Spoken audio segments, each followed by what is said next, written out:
guys, I'm Colt. And I'm Jackson. And welcome to the Northside News. Here's a video from Baga about homecoming royalty. Hey Bobcats! Today you will receive an invite to this year's Cat Canvas. It is important to accept your invite. We will use Cat Canvas for announcements, voting information, and so much more. We will start voting for homecoming royalty today. So log in, scroll to the bottom of the homepage, and click on the link to vote.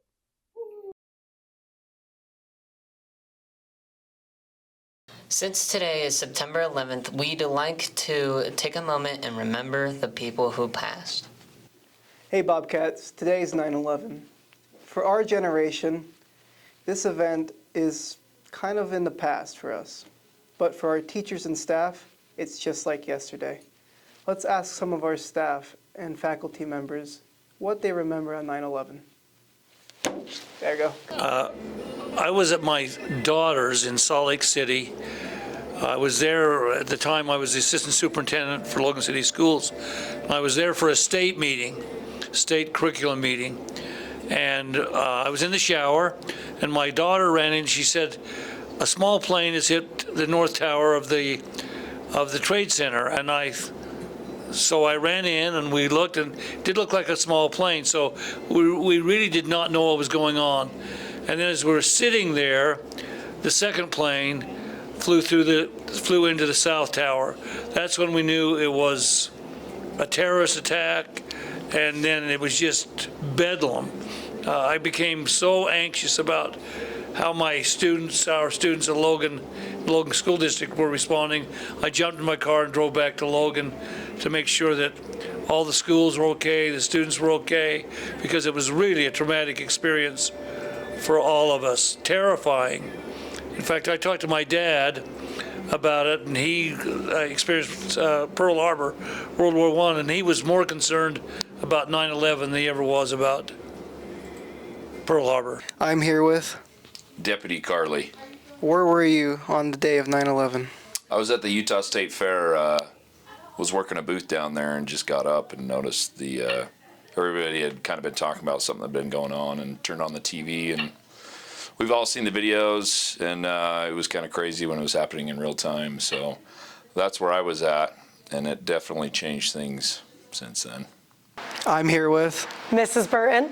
Where were you during 9/11? So on September 11th, I was actually newly married. We were married for about 2 months, and I was in my 3rd year of college. So since we were newly married and broke, we had one car, and I was driving my husband to work before I had to head up to classes. And on the radio, we heard about that one of the towers was on fire. We didn't have a whole lot of details up until that point. And so I dropped my husband off, and I immediately went back home to watch the news. And nobody went to work that day. We didn't go to classes. We all were glued to the TV, watching as the events unraveled and right in real time. As we watched, it was very traumatic. It was really difficult to understand what was happening because we didn't have a whole lot of details. And then the hardest thing was watching the towers fall and knowing not only were there people trapped in there, but then there were people actually trapped on the island of Manhattan and had no way to get off. And that's when we started to hear stories of boats and private people that owned their own private boats just going back and forth to rescue people and try to get them to safety. It was a long day of just watching TV, not going to classes, not going to work, and we actually my favorite thing about that was from that day forward for the next month or two, there were American flags hanging in everybody's yards and on every government building. And as a nation, we really came together in support of our fellow Americans. I'm here with Mr. Heaton.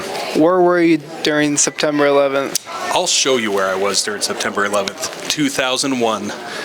I was in Skyview, just down the hall. This is the English hall. Well, history right here, right? So I got to school that morning, and I was in that classroom right there. and it was Mr. Perks's class, and we had an old TV in the corner, and I walked in. I was a little bit late to school because I had some problems, but I walked in and I was like, what's going on? And everybody was like, there's been an attack. And all day we just had the TV on in the corner and we actually watched as the second plane hit the second tower, like it was on the news. And we were like, nobody knew it was an attack at the time. We were just like, what's going on? It wasn't until later that we found out it was an attack and kind of everything set in. But I was right here. I was in Skyview itself. I'll never forget it, Mr. Perks, AP English. I'm here with Mr. Jones. Where were you during September 11th? During September 11th, the ironic part is I was actually here in the principal's office with the principal then, who's Dee Ashcroft. I was a counselor, and I just remember walking over, and he had turned the TV on, and I think we spent about the next 3 hours trying to figure out what was going on, and I think that was the hard part. You were invested for quite a while, and not knowing what was happening. I think, now we know what happened, so it's easy to kind of remember, but I just remember sitting there going, what's going on? And not to have that knowledge of who and why and what was happening.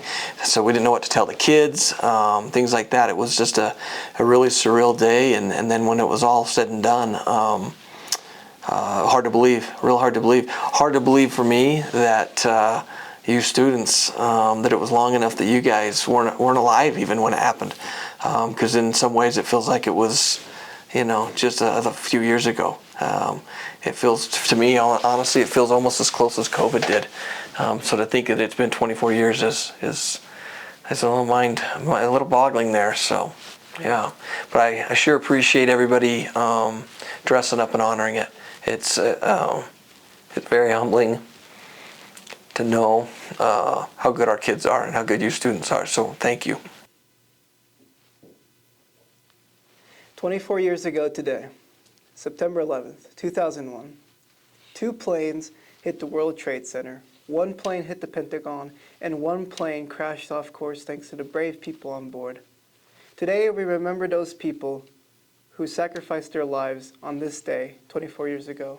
From the firefighters up in the World Trade Center, to the poor people trapped on the elevators, to the people on that plane that crashed in the middle of Pennsylvania.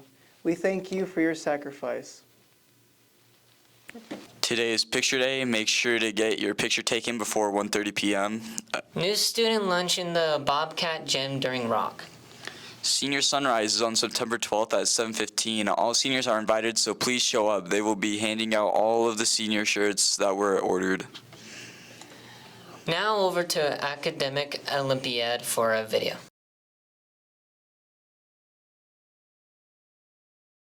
Juniors and seniors, this announcement is for you. I'm Mrs. House. And I'm Mrs. Castor. And we're your Academic Olympiad coaches this year. You are going to dive deeper into all academic subjects and find out what your academic strengths are.